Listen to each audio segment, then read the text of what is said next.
स्वागत है आप सभी का एक बार फिर से YouTube के इस चैनल पर। छत्तीसगढ़ के भूगोल के अंतर्गत हम देख रहे थे अपवाह तंत्र के बारे में, जिसमें पिछले वीडियो में हमने कवर किया था महानदी की सबसे बड़ी सहायक नदी शिवनाथ नदी को। ठीक है, और इस प्रकार हमारा महानदी अपवाह तंत्र हो चुका था पूरा। आज हम नए अपवाह तंत्र की शुरुआत करने वाले हैं, जिसे सोन नदी या गंगा नदी अपवाह तंत्र के रूप में जाना जाता है। ठीक है, मैंने यह भी आपको बताया था कि किसी भी अपवाह तंत्र का नाम उस क्षेत्र में बहने वाली प्रमुख नदी के नाम पर पड़ता है। तो अब हमको ये पता लगाना है कि ये जो सोन नदी है छत्तीसगढ़ के किस हिस्से या किस दिशा में प्रवाहित होती है। तो हम देखें, अगर छत्तीसगढ़ की जो उत्तरी दिशा या उत्तरी भाग जो है उसके आसपास से ये सोन नदी प्रवाहित होती है, और सोन नदी जो है वो गंगा नदी की एक प्रमुख सहायक नदी है। तो इसी वजह से क्या कहा जा रहा है इस अपवाह तंत्र को? सोन नदी अपवाह तंत्र या फिर गंगा नदी अपवाह तंत्र। ठीक है, क्यों? क्योंकि सोन नदी गंगा नदी में जाके मिल रही है, और छत्तीसगढ़ की जो ये भाग से नदियां जाके मिल रही है वो किस में मिल रही है? सोन नदी में मिल रही है। इस कारण नाम दिया गया सोन नदी अपवाह तंत्र या फिर गंगा नदी अपवाह तंत्र। ठीक है दोस्तों, चलिए शुरू करते हैं फिर सोन नदी या गंगा नदी अपवाह तंत्र के बारे में। कुल अपवाह तंत्र का यह 13.63% होगा। ठीक है, पहले भी मैंने बताया था। अब ये छत्तीसगढ़ का उत्तरी भाग है। देखिए, तो ये सोन नदी कहाँ से प्रवाहित होती है, तो ये मैंने बना दिया है। ये जो नदी आपको बहती दिखाई दे रही है, यहाँ से ये एमपी से आपका होते हुए छत्तीसगढ़ के उत्तरी भाग में बहते हुए ये जा रही है झारखंड की तरफ। ठीक है, तो ये जो आपकी है सोन नदी, और ये सोन नदी आगे जाके गंगा नदी में मिल जाती है। क्लियर है? और इस सोन नदी में छत्तीसगढ़ के उत्तरी भाग से ऊपर जाने वाली नदी जाकर मिल जाती है। इस कारण छत्तीसगढ़ के इस भाग को क्या कहा जा रहा है कि या किसके अंदर रखा जा रहा है? सोन नदी अपवाह तंत्र या गंगा नदी अपवाह तंत्र के अंतर्गत। अब इसके अंतर्गत आने वाली नदियों के बारे में बात कर लेते हैं जो छत्तीसगढ़ से उद्गम हो रही है या छत्तीसगढ़ से प्रवाहित हो रही है। ठीक है, देखिएगा, सबसे दो प्रमुख नदी पहले हम डिस्कस कर लेते हैं। एक है रिहंद नदी। देखिएगा, यहाँ से उद्गम होकर ऊपर दिशा में आगे बढ़ते हुए सोन नदी में मिल रही है। अब एक चीज़ और देखिएगा, यहाँ पर की जितनी भी नदी है वो उत्तरी दिशा में जाकर मिलेंगी सोन नदी में। मतलब छत्तीसगढ़ के इस उत्तरी भाग का ढाल किधर होने वाला है? उत्तर की ओर होने वाला है। क्लियर है? क्योंकि जिधर भी नदी की प्रवाह की दिशा होगी उधर ही आपका उस भाग का ढाल होगा। ये मैंने आपको बताया था। तो देखिए, जितनी भी नदियां हैं ऊपर जाते हुए सोन नदी में मिल रही है, तो इस पूरे उत्तरी भाग का, छत्तीसगढ़ के उत्तरी भाग का ढाल जो होगा वो उत्तर की तरफ होगा। ये ध्यान रखिएगा। चलिए बात करते हैं नदियों की। रिहंद नदी, ध्यान रखिएगा। ठीक है, रिहंद नदी का उद्गम आगे और देखेंगे, यहाँ पर भी सुन लीजिए, छुरी मातरिंगा की पहाड़ी। क्लियर है? अगली प्रमुख नदी जो सोन नदी में जाके मिलेगी छत्तीसगढ़ से उद्गम होने वाली, वो है कन्हार नदी। देखिएगा, पंडरापाट से उद्गम हो रहा है इसका। क्लियर है? अब इधर देखिएगा बनास नदी, ठीक, नेयूर नदी, और फिर जितना ये मैंने रेड पेन से बनाया है ये इन नदियों की सहायक नदी है जो कि इस अपवाह तंत्र के अंतर्गत ही आ रही है। ठीक है, जैसे बात करें रिहंद नदी में सूर्या नदी आकर मिल रही है, महान नदी आके मिल रही है दाएं तरफ से, मोरनी नदी आके मिल रही है, वैसे ही कन्हार नदी में चनान नदी, पेंचन नदी, सिंदूर नदी, गलफुला नदी आकर मिल रही है। तो देखिए, ये सारी नदियां कन्हार नदी की सहायक नदी हो गई और ये सारी नदियां रिहंद नदी की सहायक नदी हो गई। क्लियर है? नेऊर नदी जाके डायरेक्ट सोन नदी में मिलेगी। क्लियर? बनास नदी भी डायरेक्ट सोन नदी में जाके मिलेगी। और एक नदी यहाँ पर बीच में दिखाई दे रही है, गोपद नदी। गोपद नदी जाके बनास नदी में मिलती है और फिर बनास नदी जाके सोन नदी में मिलती है। ठीक है, तो ये आपके डायग्राम से एक आइडिया हो जा रहा है कि कौन सी नदी किस में जाके मिल रही है। और पिक्टोग्राफिक व्यू किसी भी चीज़ का अगर हमको मिल जाए तो हमको याद करने में बड़ी आसानी होती है दोस्तों। ठीक है, ये चीज़ ध्यान रखिएगा। तो इसको आपको प्रीफर करना है एक बार। ठीक है, नदी का नाम आसानी से याद हो जाएगा। ठीक, अब एक और चीज़ मैंने लिखा हुआ है यहाँ पर कि रिहंद नदी का जो एक और नाम है उसे रेंड नदी भी कहा जाता है। ठीक है, रेंड नदी भी है। रिहंद नदी का और नाम रेंड नदी भी है। ठीक है, चलिए, ये तो मैंने आपको बता दिया कि ढाल जो है उत्तर की तरफ होगा। आगे बढ़ते हैं। अब सारी नदियों के बारे में कुछ विशेष बातें हैं, उसका डिस्कशन हम कर लेते हैं। सबसे पहले आएगी रिहंद नदी। इसकी कुल लंबाई है 145 किलोमीटर। ठीक है, छत्तीसगढ़ से प्रवाहित होने वाली सोन गंगा अपवाह तंत्र के अंतर्गत सबसे लंबी नदी होने वाली है रिहंद नदी। ध्यान रखिए, ऐसे भी प्रश्न बन सकता है कि किसी अपवाह तंत्र के अंतर्गत बहने वाली सबसे लंबी नदी कौन सी है। ठीक है, तो यहाँ पर हम देख पा रहे हैं कि ये जो सोन नदी गंगा अपवाह तंत्र है, सोन नदी या गंगा नदी अपवाह तंत्र है, उसमें बहने वाली सबसे लंबी नदी है रिहंद नदी, जिसकी लंबाई 145 किलोमीटर होगी। क्लियर है? अब देखिए, इस रिहंद नदी को क्या कहा जाता है? सरगुजा की जीवन रेखा। क्लियर है? ये आप ध्यान रखिएगा। छत्तीसगढ़ की जीवन रेखा के रूप में महानदी को याद रखना है। बस्तर की जीवन रेखा के रूप में इंद्रावती को ध्यान रखना है, इंद्रावती नदी को ध्यान में रखना है, और फिर सरगुजा की जीवन रेखा के रूप में आपको रिहन नदी को ध्यान में रखना है। क्लियर है इतनी बातें। देखिए उद्गम कहाँ से हो रहा है रिहन नदी का, मैंने बता दिया था, छुरी मातरिंगा की पहाड़ी। छुरी मातरिंगा की पहाड़ी तहसील किसके अंतर्गत, अंबिकापुर के अंतर्गत, ठीक है। और अंबिकापुर कौन से जिले के अंतर्गत आता है, तो सरगुजा। सारी चीज़ें क्लियर है, तहसील भी हो गया, जिला सरगुजा भी हो गया, और पहाड़ी का नाम भी हो गया छुरी मातरिंगा की पहाड़ी। उद्गम रिहन नदी का। आगे बढ़े, प्रवाह क्षेत्र देख लीजिए, या कौन कौन से जिलों से होकर प्रवाहित होती है, तो सरगुजा में उद्गम हो रहा है। सरगुजा से यहीं पर एक तरीके से यहाँ पर देखें तो क्या है, सूरजपुर है, फिर ये कोरिया है ना, कोरिया, सूरजपुर, सरगुजा, बलरामपुर, जशपुर, इस तरीके से ध्यान में है आपको। सरगुजा से निकलते हुए प्रवेश करेगी कहाँ पर, सूरजपुर में, सूरजपुर से ऊपर जाएंगे तो बलरामपुर में। तो 3 प्रवाहित जिले हैं रिहन नदी के। क्लियर है। आगे देखें सहायक नदी के रूप में, तो सहायक नदी के रूप में आप देखिएगा यहाँ पर से महान, मोरनी और सूर्या नदी तो ऑलरेडी है, महान, मोरनी और सूर्या नदी ऑलरेडी मैंने यहाँ पर बना दिया जो दिख रहा है आपको। एक और नदी का नाम ध्यान रख लीजिए, घुनघुट्टा, ठीक है, घुनघुट्टा नदी। तो घुनघुट्टा, महान, मोरनी, सूर्या, ये सभी के सभी चारों नदियाँ रिहन नदी की सहायक नदी होगी। क्लियर। विशेष बात ध्यान में रखिए रिहन नदी के बारे में, वो ये है कि एक स्थल है रिहन नदी के तट पर जिसका नाम है महेशपुर, जिसका नाम है महेशपुर, जो सरगुजा में स्थित है। ये एक पुरातात्विक स्थल है, इतना नाम ध्यान में रखिएगा, ठीक है। निम्न में से कौन सा पुरातात्विक स्थल है, इस प्रकार से पूछा जा सकता है प्रश्न, या फिर रिहन नदी के तट पर कौन सा पुरातात्विक स्थल है, इस प्रकार से भी प्रश्न पूछा जा सकता है और पूछा भी गया है। तो ध्यान रखिएगा विशेष बात, महेशपुर जो रिहन नदी के तट पर है सरगुजा में, एक पुरातात्विक स्थल है। क्लियर। तो इतनी बातें आपको रिहन नदी के संदर्भ में ध्यान में रखनी है। और एक चीज़ देखिए, रक्सगंडा जलप्रपात, रक्सगंडा जलप्रपात आपका रिहंद नदी में ही है, जो सूरजपुर में है, ध्यान रखिएगा, ठीक है। ये रक्सगंडा जलप्रपात रिहंद नदी पे तो है, लेकिन कौन सा जिला अगर पूछे तो सूरजपुर आप ध्यान में रखिएगा। और साथ ही साथ रिहंद जलप्रपात भी है, ठीक है, ये भी ध्यान रखिएगा। रेंड या रिहंद जलप्रपात भी आप ध्यान में रख सकते हैं। ऑब्वियसली नदी आपको ध्यान में रह जाने वाली है, लेकिन ये प्रमुख है, क्या, रक्सगंडा जलप्रपात, ठीक है। आगे बढ़ते हैं। एक और बात ध्यान में रख लीजिए रिहन नदी के बारे में, और वो ये है, रिहन नदी पर उत्तर प्रदेश के मिर्जापुर में गोविंद वल्लभ पंत जलाशय है, जिसे गोविंद वल्लभ पंत सागर भी कहते हैं, ठीक है, या रिहंद जलाशय भी कहते हैं। रिहन नदी पर है वो जलाशय, तो रिहन जलाशय कहा जाएगा, जिसका नाम है गोविंद वल्लभ पंत जलाशय या गोविंद वल्लभ पंत सागर, ठीक है, उत्तरपुर के मिर्जापुर जिले में है। ये ध्यान रखिएगा, प्रश्न पूछा गया CGPSC में, ठीक है, रिहन नदी से संबंधित है। क्लियर है दोस्तों। क्योंकि देखिएगा, ये रिहन नदी ऊपर से जाते हुए सोन नदी में तो मिल रही है, लेकिन छत्तीसगढ़ का बॉर्डर क्रॉस करते हुए जाके मिल रही है।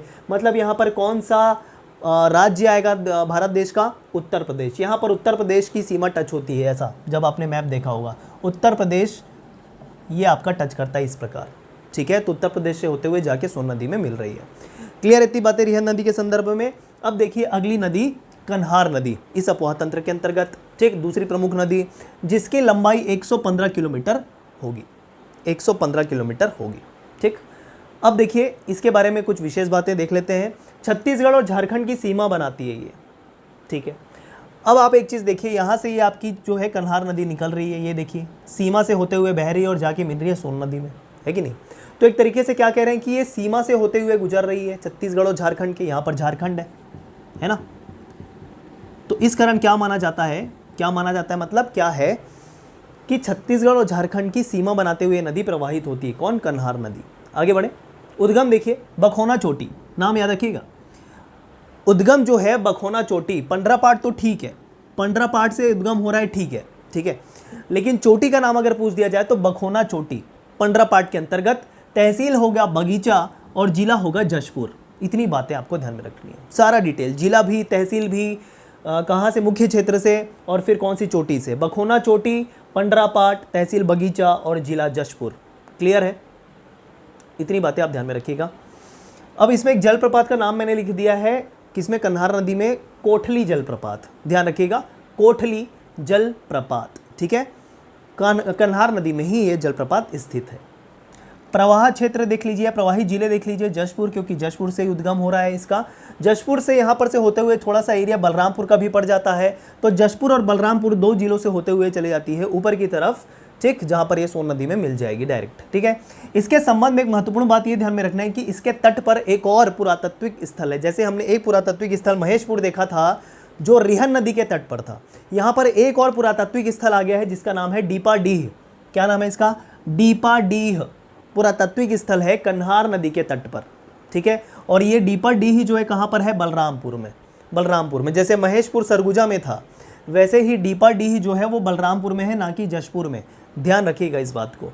डीपाडीह है कन्हार नदी में, महेशपुर है रिहन नदी पे। ध्यान रखिएगा, महत्वपूर्ण प्रश्न पूछे भी जा चुके हैं, ठीक है। और इसी के पास ही कोठली जलप्रपात है, ये भी आप ध्यान में रखिएगा। क्लियर है? सहायक नदी देखिए कन्हार नदी की, देखिए यहाँ पर सारी नदी लिखी हुई है कन्हार नदी की, जो कन्हार नदी में जाके मिल रही है बाएं तरफ से, है ना। चनान, पेंजन, सिंदूर, गलफुला, 4 नदी आप ध्यान में रखना है। क्या? पेंजन, सिंदूर, गलफुला, चनान, ठीक। और इस चनान नदी जो एक कन्हार नदी की सहायक नदी है उसमें पवई जलप्रपात है, ध्यान रखिएगा। क्लियर है? इतनी बातें क्लियर है सभी को, ठीक। आगे देखें, तीसरी नदी इस अपोहा तंत्र के अंतर्गत वो है बनास नदी, ठीक। बनास नदी ये आपको दिखाई दे रहा होगा, यहाँ से कोरिया से उद्गम होते हुए जा रही ऊपर की तरफ और डायरेक्ट सोन नदी में मिल रही है, ठीक है। उद्गम मांझटोली की पहाड़ी, मांझटोली की पहाड़ी, तहसील भरतपुर, जिला कोरिया, तहसील भरतपुर, जिला कोरिया, ठीक है। मांझटोली की पहाड़ी। और मुख्य पर्वत श्रेणी पूछा जाए तो एक तरीके से कैमूर की पहाड़ी भी पूछ सकता है आपको, या देवगढ़ की पहाड़ी भी पूछ सकता है, ध्यान रखिएगा। कैमूर की पहाड़ी इधर और देवगढ़ की पहाड़ी इधर, तो कुछ भी ऑप्शन में दे सकता है अगर ये ना दे स्पेसिफिकली। क्लियर है क्या? तो मांझटोली की पहाड़ी दे दे तो भी सही आंसर होगा। एक साथ कभी नहीं देगा कि कैमूर भी दे दिया, देवगढ़ भी दे दिया, मांझटोली भी दे दिया, ऐसा नहीं होगा, ठीक है। तो ये चीज़ आप ध्यान में रखिएगा, मांझटोली या फिर कैमूर की पहाड़ी या देवगढ़ की पहाड़ी, ये चीज़ आप ध्यान में रख सकते हैं, ठीक है। जिला और तहसील भी आपको ध्यान में रखना है बनास नदी के उद्गम के तौर पे। अगली नदी को देखिए, इस अपोहा तंत्र के अंतर्गत गोपद नदी, और ये गोपद नदी बनास नदी की सहायक नदी होगी, क्योंकि यहाँ से देख पा रहे हैं गोपद नदी जाके मिल रही है बनास नदी में, तो गोपद नदी बनास नदी की सहायक नदी है, ठीक है। उद्गम हो रहा है सोनहट के पठार से, कोरिया से, ठीक है। सोनहट के पठार कोरिया से इसका उद्गम हो रहा है, बनास की सहायक नदी है, ये मैंने आपको बता दिया है। अगली इस अपोहा तंत्र के अंतर्गत आने वाली नदी है नेऊर नदी, ठीक है। नेऊर नदी कोरिया से इसका उद्गम हो रहा है, यही विशेष बात है। कहीं कहीं पर आपको ये भी लिखा है कि नेऊर नदी मध्य प्रदेश और छत्तीसगढ़ की सीमा बनाता है, लेकिन हमको देखने को मिल रहा है कि ऐसे उद्गम होते हुए जाके सीधा सोन नदी में मिल रही है, ठीक है। लेकिन कहीं कहीं पर देखने को मिलता है कि मध्य प्रदेश और छत्तीसगढ़ की सीमा बनाती है कौन? नेऊर नदी, ठीक है। तो इस तरीके से आप उस चीज़ को ऐड कर सकते हैं। अगला एक स्टार पॉइंट, एक अलग से मैंने पॉइंट लिख दिया यहाँ पर, वो ये है सेमरसोत अभ्यारण्य से कन्हार नदी गुजरती है, ठीक है। वैसे तो अभ्यारण्य जब हम पढ़ेंगे तो उसके अंतर्गत गुजरने वाली सारी बातें हम देखेंगे, मतलब नदियाँ देखेंगे। अभी फिर से एक बात ध्यान में रख लीजिए कि सेमरसोत अभ्यारण्य से कन्हार नदी गुजरती है, ठीक है। चलिए, ये हो गया पूरा, ये हो गया आपका पूरा सोन नदी अपोहा तंत्र या गंगा नदी अपोहा तंत्र कंप्लीट, ठीक है। सारी नदी मैंने बता दी, इतना काफ़ी है। अब क्या किया हमने, लगभग हमारा मुख्य कहना चाहिए अपोहा तंत्र हो गया है कवर। एक ब्राह्मणी अपोहा तंत्र बचा हुआ है, ठीक है। एक और अपोहा तंत्र बचा हुआ है तो उसको एक साथ हम कवर कर लेंगे। नर्मदा अपोहा तंत्र बचा हुआ है, ठीक है, उसको एक साथ हम कवर कर लेंगे। बहुत ही छोटा टॉपिक है, मतलब एक तरीके से अपोहा तंत्र हो गया है पूरा। अब नदियों को क्रम से जमाना भी हमको आना चाहिए। अगर बोल दे कि क्रम से व्यवस्थित कीजिए नदियों की लंबाई के अनुसार, तो वह प्रश्न भी बनता है एग्जाम में। इस कारण मैंने क्या किया है कि जितनी भी प्रमुख नदी है और जिसकी लंबाई ज्ञात है उसको मैंने घटते क्रम में लिख लिया, मतलब सबसे लंबी नदी को पहले लिख लिया है और उसकी लंबाई के अनुसार उनको क्रम से जमा लिया है, ठीक है। तो चलिए देखते हैं लंबाई के अनुसार नदियों का क्रम। सबसे लंबी नदी है महानदी, जैसे कि हमने देखा था 858 किलोमीटर, लेकिन जैसा कि मैंने आपको बताया था छत्तीसगढ़ में 286 किलोमीटर है महानदी, जबकि महानदी की कुल लंबाई है 858 किलोमीटर। तो अगर सिर्फ ये पूछ दिया जाए कि लंबाई के अनुसार नदियों को जमाइए तो महानदी पहले स्थान पर आ जाएगी, लेकिन अगर पूछ दिया छत्तीसगढ़ के अंतर्गत, ठीक है, लंबाई के अनुसार जमाइए, तब आपका शिवनाथ नदी पहले आ जाएगा और महानदी दूसरे नंबर पे आ जाएगा, क्योंकि छत्तीसगढ़ के अंतर्गत महानदी की लंबाई 286 किलोमीटर है जबकि शिवनाथ की 290 किलोमीटर है। क्लियर हुई बात आपको? ठीक है, हम अभी टोटल लेंथ देख रहे हैं नदी की, उसके अनुसार जमा रहे हैं। तो 858 किलोमीटर महानदी की लंबाई, तो पहले नंबर पे सबसे लंबी नदी छत्तीसगढ़ से प्रवाहित होने वाली। फिर दूसरे नंबर पे शिवनाथ नदी, लंबाई है 290 किलोमीटर, लंबाई भी याद करते चलिए। तीसरी सबसे लंबी नदी है छत्तीसगढ़ की, वो है इंद्रावती, जिसकी लंबाई है 264 किलोमीटर। चौथी नदी जो है ईब नदी, आपको ध्यान में रखना, ईब नदी, जिसकी कुल लंबाई है 202 किलोमीटर, लेकिन छत्तीसगढ़ के अंतर्गत इसकी लंबाई थी 87 किलोमीटर, हमने देखा था। तो फिर से वही बात, अगर छत्तीसगढ़ के अंतर्गत लंबाई को क्रम से जमाने कहा जाए तो ईब नदी का स्थान सबसे आखिरी हो जाएगा, क्योंकि छत्तीसगढ़ के अंतर्गत 87 किलोमीटर बहती है, लेकिन कुल लंबाई 202 किलोमीटर है। बात समझ में आई? कुल लंबाई के हिसाब से जमा रहे हैं। अगला हसदेव नदी, जिसकी लंबाई है 176 किलोमीटर। ठीक। शबरी नदी, जिसकी लंबाई है 173 किलोमीटर। ठीक। हसदेव के बाद कौन आ जाएगी? शबरी। ठीक। उसके बाद मांड नदी 155 किलोमीटर। मांड के बाद 10 किलोमीटर कम कर दीजिए, रिहन नदी हो जाएगी 145 किलोमीटर। फिर 3 नदी एक साथ याद रखिए जिसकी लंबाई लगभग समान है। लीलागर, 3 एक साथ याद रखिए, लीलागर, कोटरी, मनियारी। ठीक है, लीलागर, कोटरी, मनियारी। शुरू की 2 लीलागर और कोटरी की लंबाई 135 किलोमीटर है। ठीक है, और मनियारी की 134 किलोमीटर है। तो किसकी कम है 3 के पेयर में?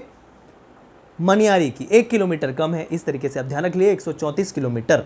ठीक। अगली नदी कन्हार नदी, जैसे कि हमने आज ही देखा है, माफ़ कीजिए 135 यहाँ पर लिख दिया, लेकिन ये है 115। ठीक है, 115 किलोमीटर कन्हार नदी की लंबाई, अभी हमने पढ़ा हुआ है।